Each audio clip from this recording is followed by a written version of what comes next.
কক্সবাজারের ঈদগাহ রশিদ আহমদ কলেজের আনুষ্ঠানিক আয়োজনের মধ্য দিয়ে অনুষ্ঠিত হয়েছে 2026 সালের এসএসসি পরীক্ষার্থীদের বিদায় সংবর্ধনা ও দোয়া মাহফিল।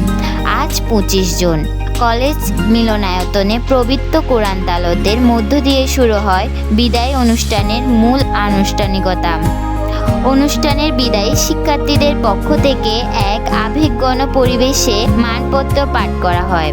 পরে ছাত্রছাত্রীরা সেই মানপত্রের আনুষ্ঠানিকভাবে কলেজ অধ্যক্ষ মহোদয়ের হাতে তুলে দেন। কলেজের অধ্যক্ষ এ.কে.এম. ফজলুল হকের সভাপতিত্বে অনুষ্ঠানের প্রধান অতিথি হিসেবে উপস্থিত ছিলেন গভর্নিং বডির সভাপতি, বিশিষ্ট শিক্ষাবিদ ও রাজনীতিবিদ অধ্যাপক আজিজুর রহমান। এতে বিশেষ অতিথি হিসেবে বক্তব্য রাখেন রামু সরকারি কলেজের অধ্যক্ষ প্রফেসর মোহাম্মদ হাসানুল ইসলাম।